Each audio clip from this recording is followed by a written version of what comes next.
بسم اللہ الرحمن الرحیم. السلام علیکم. یہ جی جناب سیف الرحمان صاحب گرفتار ہو گئے ہیں. گروپس کے اندر اس ٹائم پہ آگ لگی ہوئی ہے اور اتنے غم کا اظہار کیا جا رہا ہے جیسے بہت بڑا کوئی سانحہ ہو گیا ہے. دیکھیں یہ ہونا ہی تھا. آپ پاکستان میں کوئی غیر قانونی کام نہیں کر سکتے. پہلے کمپنیاں کرتی رہی تھیں, اونر بھاگ جاتے تھے کیونکہ قانون اتنے سخت نہیں تھے. اس دفعہ ہوا یہ کہ لاسانی کی وجہ سے, آل پاکستان پروجیکٹ کی وجہ سے, ایف اے ٹی ایف کے گرے لسٹ ہونے کی وجہ سے سیف الرحمان صاحب پھنس گئے اور ان کا نام ای سی ایل میں ڈال دیا گیا, وہ بھاگ بھی نہیں سکے. تو اب یہ کام ہو گیا. ان کے وکیل اچھے تھے جس کی وجہ سے یہ کیس کو اتنا لمبا کھینچ کے, ادروائز آپ خود دیکھیں کہ آدم امین چودھری آل پاکستان پروجیکٹ والے, وہ تو 6 مہینے ہو گئے ہیں جیل میں. ان دونوں کا ایک کیس تھا, ان دونوں کمپنیز کا. اب یہ ہے کہ لیڈرز جنہوں نے کمپنی میں سارا فائدہ اٹھایا ہے وہ یہ چاہ رہے ہیں کہ جی آپ لوگ بھی اس کمپنی کے پارٹنر تھے. وہ آپ لوگوں کو یہ کہانی ڈال رہے ہیں کچھ دنوں سے. ایسا نہیں ہے, آپ اس کمپنی کے پارٹنر نہیں تھے. آپ نے اگر سٹیزن پورٹل کے اوپر B4U کے حق میں درخواست دی ہے تو آپ وہ درخواست واپس لیں, کیونکہ ایس سی سی پی کے پاس یہ سسٹم میں جانی ہے. انہوں نے نیب کو فارورڈ کر دینی ہے کہ جی یہ بندہ B4U کے حق میں بول رہا ہے, یہ B4U کا پارٹنر تھا, یعنی کہ اس نے فائدہ اٹھایا ہے B4U سے, اور انویسٹیگیشن میں آپ کا نام شامل کیا جا سکتا ہے. آپ متاثرین میں شامل ہیں. آپ کو نہیں پتا تھا کہ B4U ایک فراڈ کمپنی ہے, اس وجہ سے آپ نے اس کمپنی میں انویسٹ کیا ہے.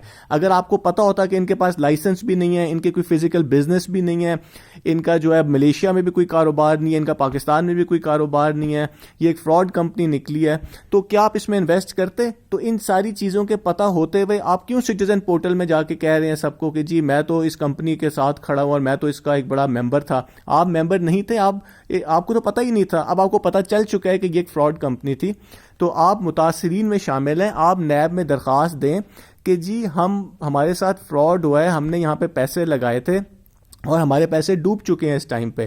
جو لیڈرز ہیں ان کو پتا ہے کہ انہوں نے سارا فائدہ اٹھایا اس کمپنی کے اندر. جو ٹاپ کے لیڈرز تھے جنہوں نے اپنی زندگیاں بدلی ہیں, اور مڈل لیول کے اوپر بھی لیڈرز جنہوں نے گاڑیاں خریدی ہیں اور جنہوں نے بڑے بڑے بینیفٹس لیے ہیں, وہ آپ کو بھی اس کرائم کے اندر شامل کرنے کی کوشش کر رہے ہیں. اور اس طرح بتایا جا رہا ہے کہ جی یہ نہیں ہوا, وہ نہیں ہوا, سزا نہیں سنائی گئی. پہلی بات تو یہ ہے کہ سزا سپریم کورٹ نے سنانی بھی نہیں تھی. یہ تو کیس تھا کہ صرف ان کی بیل کا, کہ نیب ان کو گرفتار کرنا چاہ رہی تھی, یہ سپریم کورٹ چلے گئے. اب جب یہ سپریم کورٹ چلے گئے تو یہ ہائی کورٹ چلے گئے. ہائی کورٹ میں اتنی دیر کیس چلتا رہا, اس کے بعد یہ بھاگ گئے اور سپریم کورٹ چلے گئے.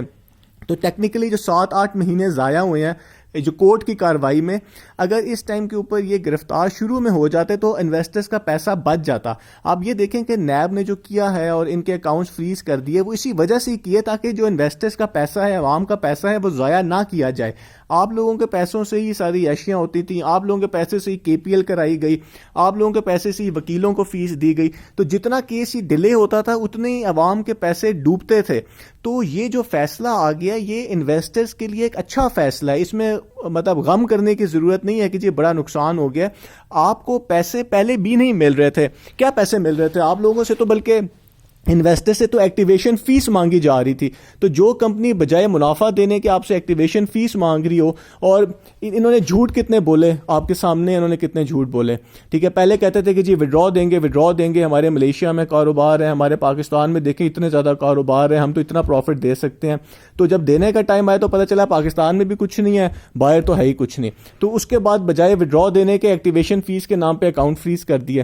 تو یہ ایک فراڈ تھا جس کے آپ لوگ وکٹم تھے. اور یہ اب کیا ہوگا اگر آپ کچھ انویسٹر ہیں, آپ کو پتا ہونا چاہیے کہ یہ اب نیب کی کسٹڈی میں چلے جائیں گے. نیب ان کو احتساب عدالت میں پیش کرے گی, اس کے بعد ان کو جو ہے نیب کے حوالے کر دیا جائے گا.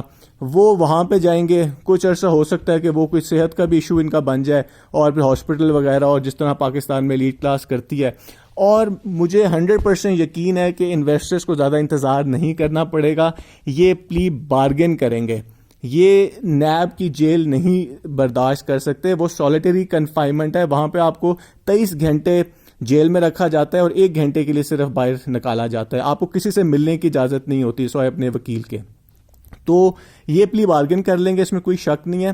اور آپ لوگوں کو کوئی غم کرنے کی ضرورت نہیں ہے کہ جی بڑا پیسے آپ کے اسی وقت ہی ڈوب گئے تھے جب آپ لوگوں کو آپ اپنے پیسے نکال بھی نہیں سکتے تھے کمپنی سے. یہ تو لیڈرز نے, سوشل میڈیا نے, یوٹیوبرز نے آپ لوگوں کو اتنا دیا کہ جی بس سیف الرحمان صاحب ہیں تو ہم ہیں, اور یہ ہے وہ ہے.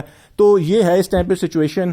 آپ فوراً سے پہلے نیب میں اپیل کریں, نیب میں اپلائی کریں ایز متاثرین, اور سٹیزن پورٹل والا ڈرامہ اپنا ختم کریں وہ جو آپ نے کیا تھا, اور دیکھتے ہیں کہ جی آگے کیا ہوتا ہے. تو اپڈیٹس کے لیے لائک کیجیے, چینل کو سبسکرائب کیجیے. بہت بہت شکریہ.